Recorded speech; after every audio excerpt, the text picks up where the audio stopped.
I'm Ashley Banfield, and tonight we are uncovering the truth. We have a major update on the mysterious disappearance of Lynette Hooker in the Bahamas. And today, there is some major movement on the case. The United States Coast Guard Investigative Services is active, now urging the public to help them find someone. They need to locate a critical witness to whatever happened in Pat's Bay on April 4th, the night Lynette Hooker vanished. By now, you have heard the absurd story her husband, Brian Hooker, is telling, right? He claims they were heading back from a bar when she simply fell off the deck. That the waves were too high, the conditions too rough, and he just could not save her. He claims he lost her, drifting for 9 hours before winding up 4 miles away. It sounds like pure fiction, but now our job is to actually prove it. It comes down to this. I strongly suspect Brian and Lynette actually made it back to their vessel, Soulmate, which was anchored in Aunt Pat's Bay, just off Elbow Cay. Crucially, they were not alone out there. Other boats were anchored nearby. Many people, in fact, because it is a famously calm harbor. You do not get 2 to 3 foot waves in high winds because you are sheltered by the island. It is literally called Safe Harbor, which is why boats anchor there. Tonight, I will share some key findings. First, I'm going to identify a mystery. Boat, because we have actually tracked it down. I located the vessel, and I have its name. The Coast Guard released this photo. In their image, you could not tell what kind of boat it was. The name was completely illegible, hidden in the shadows. Well, we have identified it, and I have a much clearer photo than the United States Coast Guard of this neighbor vessel, which was anchored next to Soulmate. And their tracking transponder was switched off that entire evening. So they remained a mystery to investigators, but we found them anyway. I sincerely hope federal authorities are watching tonight, because we have critical intelligence to share. There is something else I must show you tonight, which serves as a major piece of this puzzle. A friend of the couple. Well, not Brian's, but a loyal friend of Lynette named Blaine Stevenson conducted a highly revealing demonstration earlier today.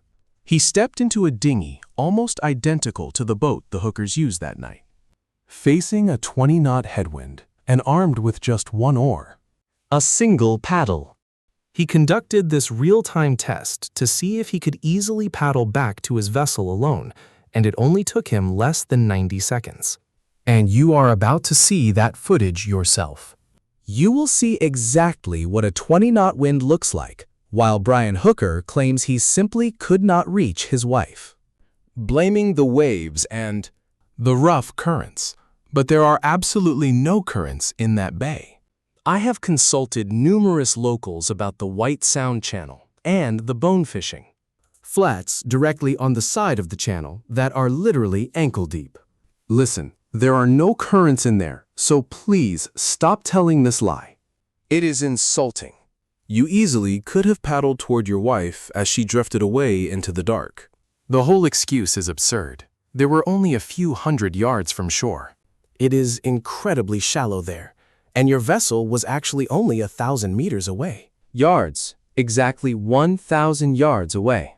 Once again, the story is total garbage. We know it. Now, it is just a matter of picking every piece of it apart. Seasoned mariners know better than to believe this absolute nonsense he is feeding to anyone who will listen. And the Bahamian police, I truly hope, for the love of Jesus, that you are dissecting everything he said. Because right now, I do not feel good about your investigation. It just does not feel like you have scrutinized every detail of his story. To be completely honest, I believe there is probable cause right there in his own words. Just look at the marine charts and the wind records from that night. You never would have drifted over to Marsh Harbor. You would have drifted straight onto Lubbers. So much of this tale is a lie. He claims the waves were 2 feet high. 2 to 4 feet? No, they were not. Not according to everyone out there. Everyone. And what about the actual video footage we obtained and shared? Another falsehood. What about simply lying directly to law enforcement? Does that not constitute probable cause? But I digress. They let him go. He fled the country. I doubt he will ever return. I am going to show you this demonstration of what Blaine did, and it is an absolute joke.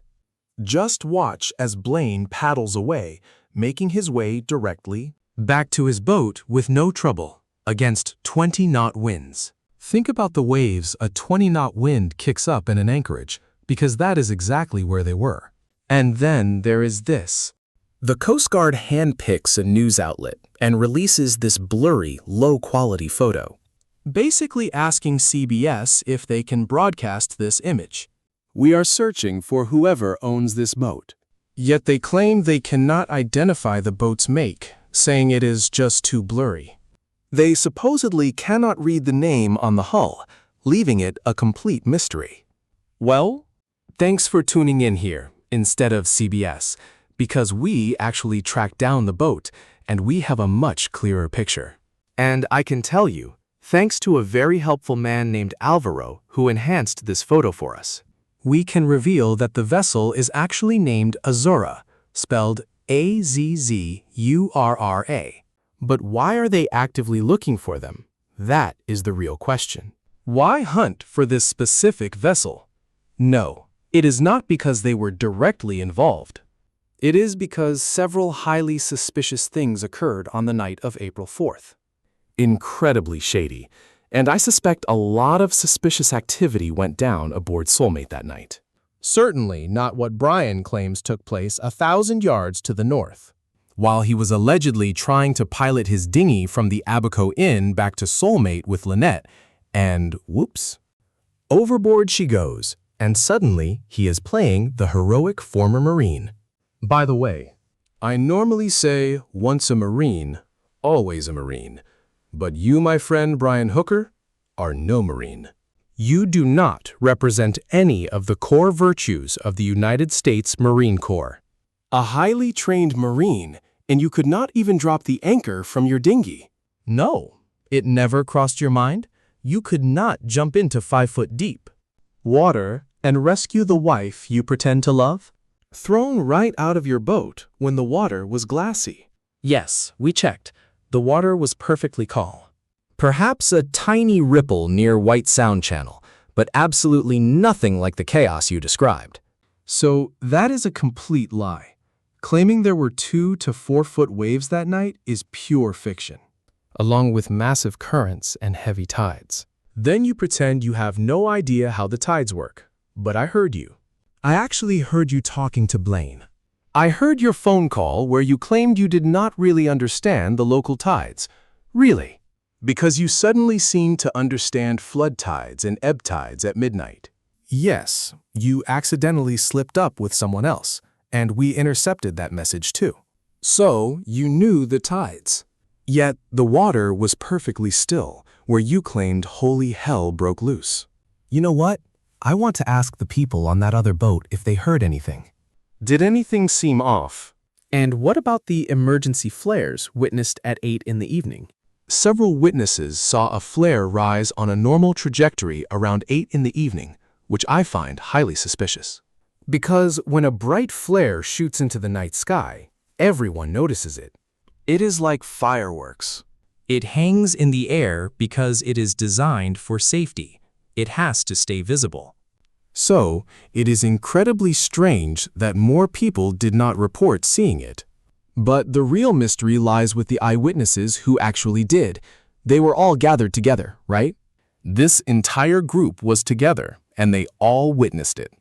At least 3 of them did, and potentially even more. The bizarre detail is that they tracked the flare coming directly from Soulmate. It was not fired from the small boat 1,000 yards north where Lynette supposedly went overboard. Absolutely not. And the signal did not originate from the northern tip of Lubbers, despite Brian claiming that he eventually drifted all the way to the north of Lubbers, where he supposedly decided to drop anchor and launch an emergency flare. Oh my God, the story gets worse. To me, that alone is immediate probable cause. That is the absolute dumbest excuse. You expect us to believe you drifted away from Elbow Cay, sailed clear across the Sea of Abaco, and only then decided to anchor and launch a signal? Really? Seriously? Because that entire journey would have taken at least 30 minutes. Give me a break. So we need to find out if anyone on the neighboring boat, Azura, saw a flare. Did they hear any shouting or perhaps a loud banging sound? Coming from above or below deck? Did they spot a small dinghy passing near their stern or bow toward the neighboring vessel, Soulmate? Did anyone watch them hoist that tender back up onto the stern davits? Because, as you know, many boaters leave their gear tied behind, but people constantly steal tenders. Thefts happen under the cover of night. It is terrible, but thieves are out there. They will simply untie a dinghy and vanish into the dark. Some boat owners chain them up, but others hoist them onto the davits instead. Makes it much harder to steal them that way. Not impossible, but what did Azura see? What did they hear, if anything?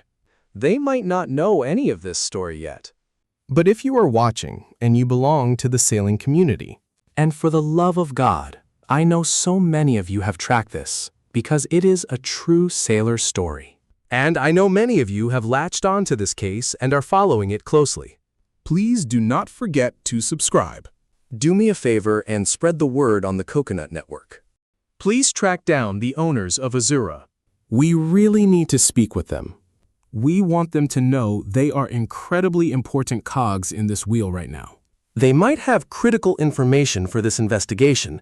They could hold the absolute linchpin. They might say, yeah, it was around 8 o'clock. We were just finishing up dinner, and we waved over to... You know, Lynette and Brian on the Soulmate, they were in the cockpit. By the way, I keep mistakenly calling their boat a ketch. It is not. It is actually a 46-foot sloop.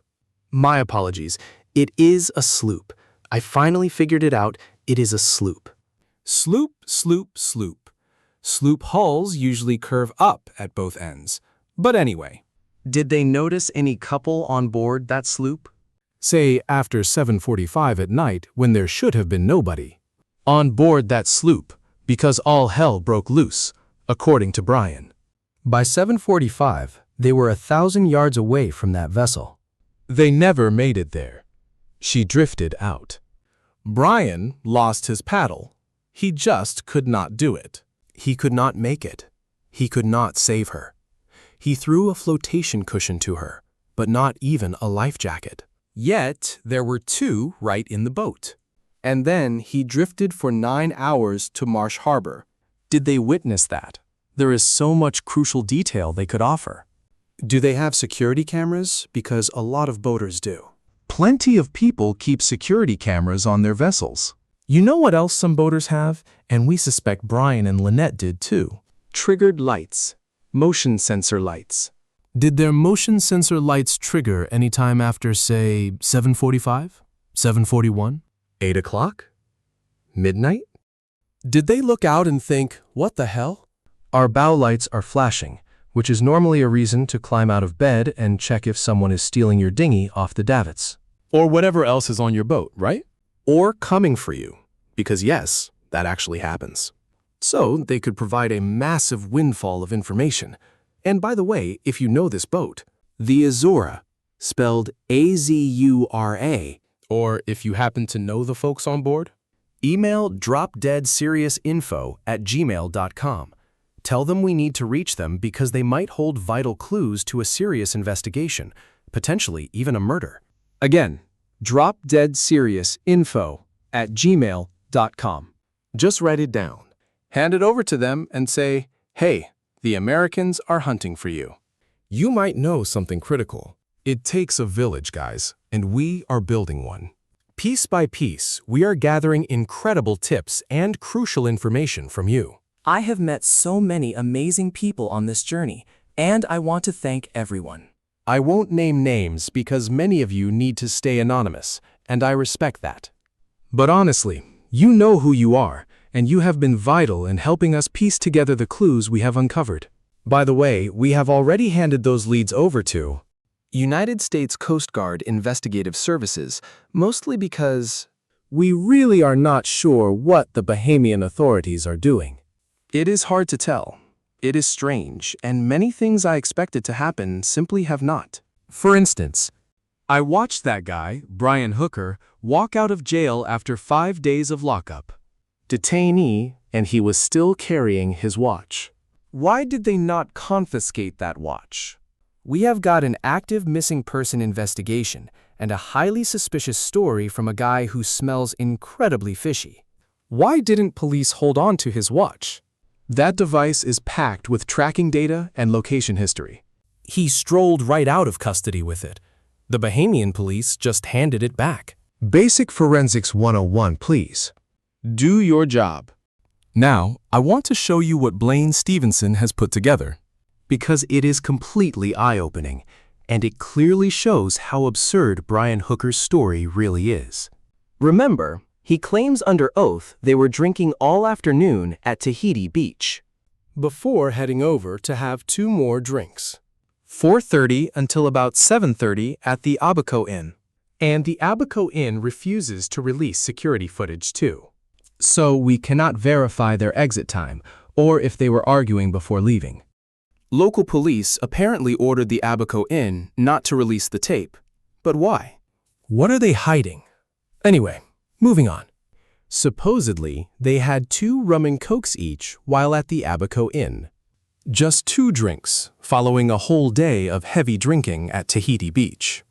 That detail comes from Lynette, because her mother Darlene had recently spoken With her, and Lynette admitted they had spent the entire day drinking at the beach. So their final drinks spanned 3 hours, from 4:30 to 7:30 p.m. So we cannot easily claim that Brian was totally wasted. Does that timeline actually make sense? He says she fell overboard, and he had no idea where he was. Yet, he told the search and rescue teams the following morning, "I was just so confused." I was just so confused. Really? Honestly? After only 2 drinks in 3 hours. Sure, you drank earlier, but by 7 in the evening you are completely lost? It was still broad daylight out there, my friend. The sun does not set until 8. Give me a break. Oh, I was so confused. I had no idea. All investigators needed to know was, where did your wife fall overboard, and what was she wearing? Wait, a black swimsuit? Seriously? That is all you told them? Because we uncovered photos of her wearing a bright aqua cover-up and a vibrant blue headscarf on that trip. Yet you forgot to mention that to the search and rescue teams. Were you not even desperate to find her? Clearly not, and I wonder why. You see exactly where this is heading. For me, this investigation is about proving that every single word he said is absurd. Because it absolutely is. So picture him trying to paddle this boat, right? He claims she fell overboard. He lost an oar, the pin snapped, and off it drifted. Right, but that is another lie because you did not even have the seat installed. You had physically removed the seat from your dinghy. You cannot row unless you are sitting right near the back pins or kneeling on the floor. But the anchor was sitting right in the middle of your deck. So kneeling was impossible. How were you rowing with your back turned to your wife?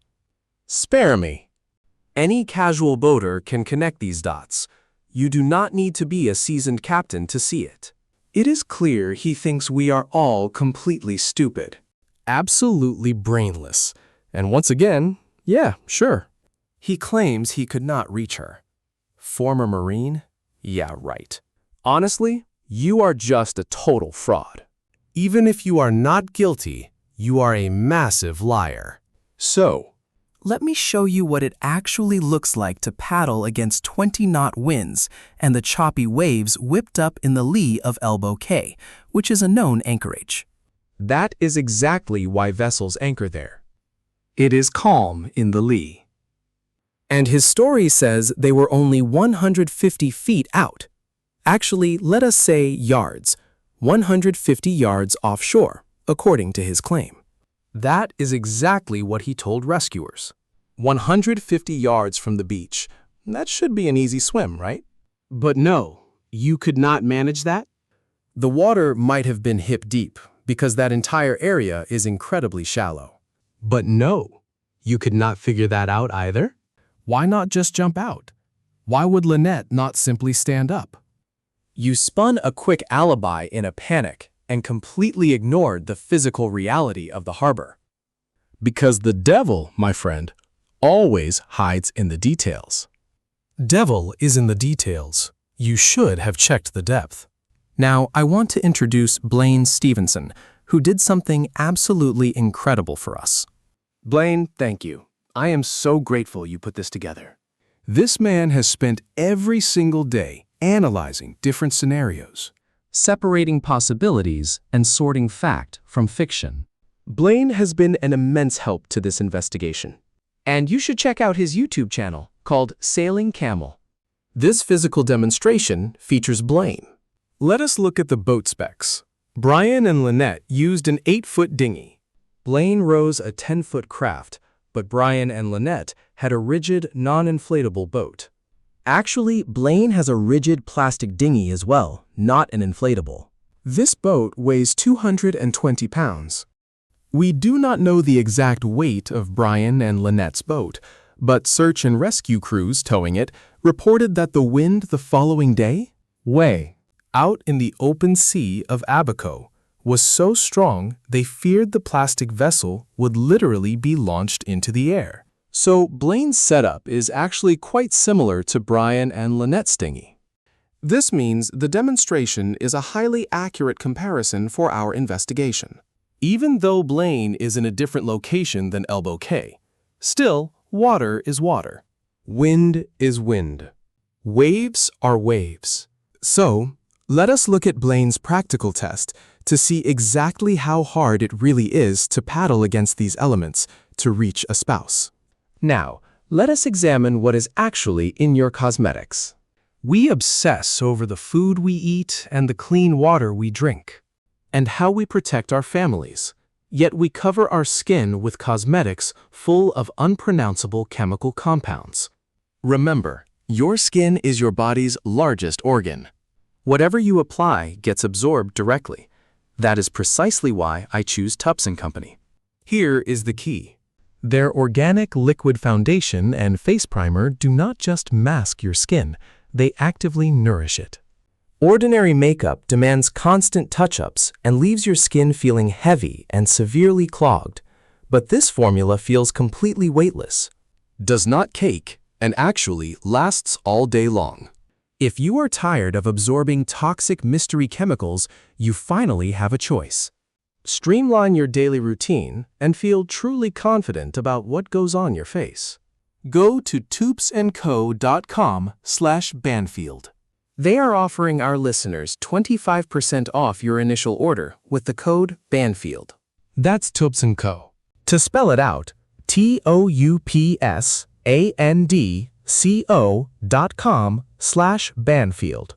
Simply use code Banfield to get 25% off your first order. Alternatively, you can click the direct link in the description below. Today, we are facing heavy winds. Sustained speeds are 15 knots and above. We have registered gusts up to 22. As we round this point, those numbers will likely rise. I can feel the force building. Now, the central question remains. In gale force conditions like this, can you actually paddle a small boat against the wind? I am going to wait for the wind to intensify slightly. Secure the camera and document how well I can row using a single paddle. For the record, my dinghy is 10 feet long, rigid, and completely non-inflatable. Constructed of hard plastic, it weighs roughly 220 pounds. Exactly. Next, we will show the wind meter hitting 20 knots or more. Followed immediately by the actual physical trial of me trying to paddle this heavy dinghy. Also, I have the outboard motor ready if things go wrong, because the outcome here is completely unpredictable. The meter registered 20. We are consistently holding above 18 knots. Time to launch. The wind just dipped slightly to 17 knots. But we remain above 15 knots, holding steady. So, there you have it. I am fine, thanks. Just showing you. Was it fun? Absolutely not. Did 3 boats drift over to watch? Yes. Was the wind blowing over 20? Yes. Make of that what you will. Did you notice that detail right at the end? See, this demonstration proves how well Blaine understands the local boating community, the unspoken rule of the sea.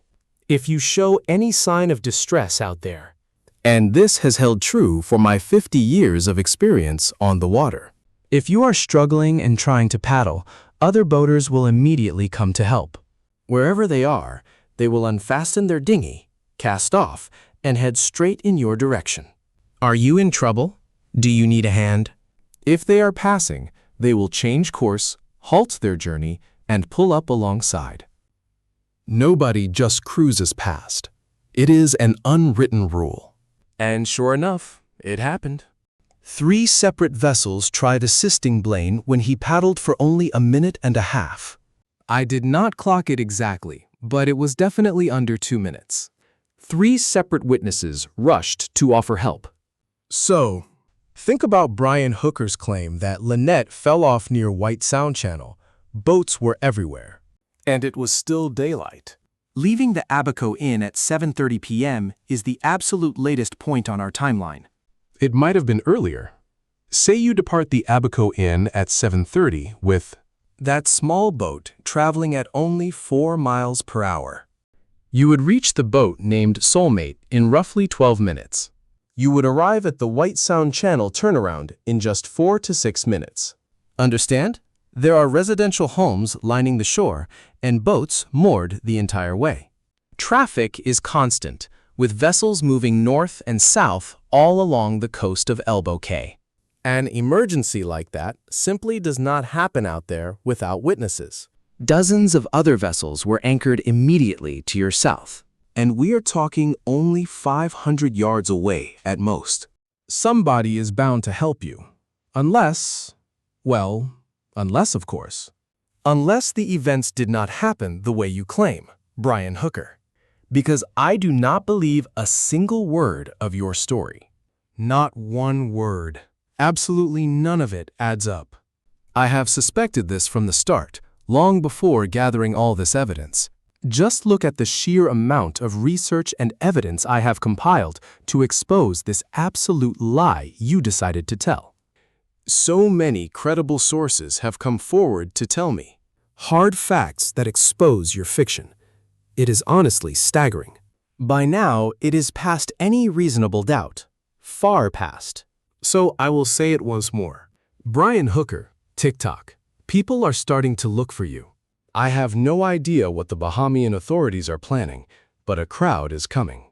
I must remind you, if you know anything, or have friends who were in the Bahamas on Elbow Cay on April 4th, the night before Easter Sunday, That Saturday evening was remarkably peaceful. Email me at dropdeadseriousinfo@gmail.com. Reach out or tell your friends. If you think you might have security footage, surveillance cameras pointing directly out over the Sea of Abaco, Capturing the sunset looking west that specific Saturday night right before Easter. If you have any footage, email dropdeadseriousinfo@gmail.com. Plenty of people have recordings. we just have to find you. We just have to look. Even if you assume your camera is just a motion sensor and couldn't have captured anything of value. Remember, Easter weekend was incredibly busy. The island was crowded, and you likely had guests staying at your property or nearby. Perhaps renting it. Meaning those sensors were likely triggered constantly, capturing vital background details. The crucial evidence in this investigation might be hiding in the background of a clip where nothing seems to happen. please write to dropdeadseriousinfo@gmail.com. If you hold any other pieces to this puzzle, please do not hesitate to reach out. I truly appreciate all of you for listening. Thank you for watching. Please remember to subscribe and hit that like button to support the channel. It makes a huge difference, and we would love to have you join as a member. Our community here is growing, and I look forward to seeing you in the next update. Until then, always remember, the truth is not merely serious, it is drop dead.